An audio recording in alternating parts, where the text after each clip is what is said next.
have James Yeatman, who works, well, it's your theatre company, isn't Yes. it? Yeah. Kandinsky. Yes. That's a good name. Yeah. And we're here at the Diorama Theatre, just as the kids are filing back into the theatre. Is this some sort of workshop or something? Not run by the theatre, not run by us. Yeah. They're Well, doing a playwriting one. It's a creative space, this whole area around here. Yes. People haven't been here, it's fantastic. I've gone past it and walked a little bit around. Yeah. No, it's amazing. Well, they're an amazing... what's the noise? I'm not quite sure what they're up to. I hope no one's getting hurt. They're an amazing theatre that kind of support the work of theatre companies as opposed to, say, playwrights or directors or whatever. So that's their kind of USP, but they're incredibly supportive of that, and I really understand the difficulty. Like, as a company, there's many more difficulties than just going away and writing a play. And this particular play is called Still Ill. Yes. And it's, from what I understand, exploring the problems associated with psychosomatic illness. Yes. That's what I would know. Yeah, no, exactly. Most people know it's psychosomatic illness. There's a lot of it's quite a contentious area. The name for it that we're using that's normally accepted is Functional Neurological Disorder, which means that you have neurologic disorders, so you might be paralysed or you might be blind or have seizures.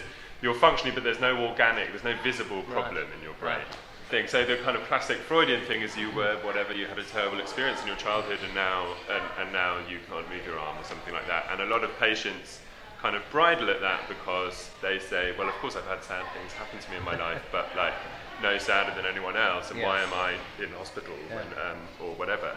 And yes, then there is a kind of thing which is a lot of people feel that you kind of fall between the gaps of medicine in a lot of places. So you go into a neurology ward and they kind of go, well, there's nothing we can do for you here, so go and see psychiatry. And then they kind of go, well, are you depressed? And you say, no, I'm not depressed, my arm doesn't work. My arm doesn't work. Yeah. Oh, my Lord. Okay, so this is a really interesting subject, but how and why would you want to turn it into a play? Into a play, because it sounds like a bit of a tough...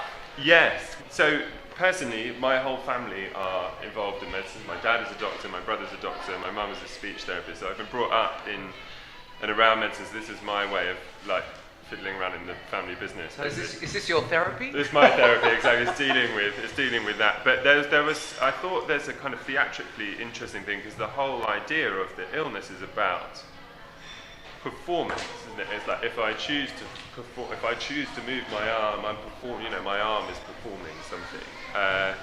And then when you're ill, our normal understanding of illness is I've got TB, so I can't choose to breathe with my lungs or whatever it is.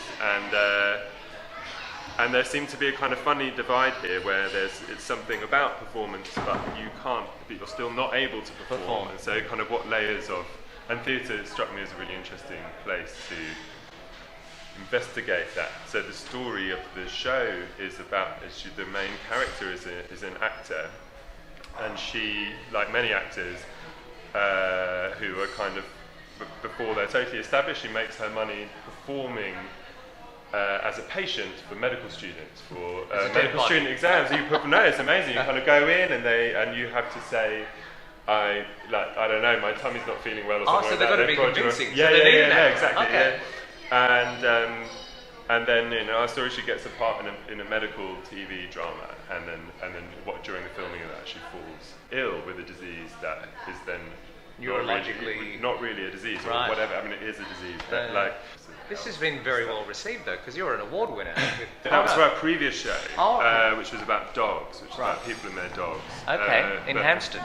It was all set around Hampstead Heath, and we had a team of 4 actors who all played every single dog on their own on Hampstead Heath. I think I've met a few of those dogs up on Hampstead. I don't live far from there. I've seen them all. Yeah. So apart from the complexities of actually running and developing your own projects, it must be very heartening and very pleasing to see that you're getting great response. Yes, yeah. I mean, it's you're catching me the night of our first preview, so I'm absolutely terrified about what the response is.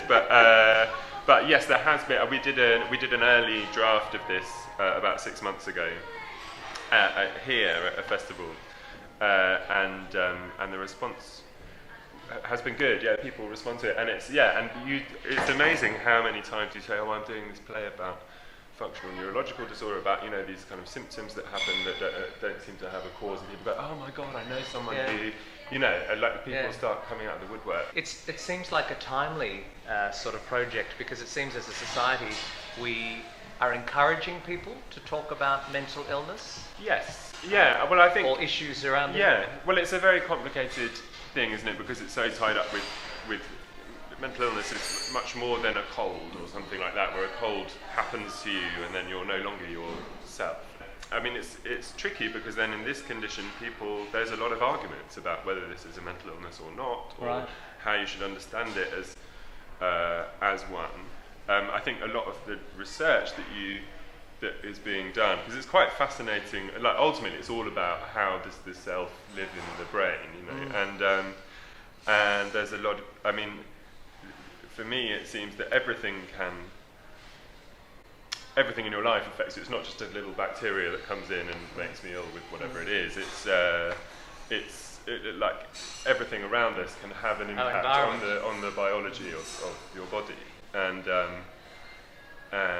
yet there are kind of statuses, aren't there, of like which illnesses are more acceptable to have. So it's more or which illnesses should require more funding, or exactly, or sympathy. As you begin this season, and you're starting out with this whole project, we wish you luck. But if people don't know about this theatre in this space, because it wasn't on my radar, we're down here near Warren Street. Like Warren Street, Great Portland Street. And it's the new Diorama Theatre. Yes. And there's a cafe here and everything. It's a really nice model space. Yeah. Good luck. Brilliant. I wish you all the very best.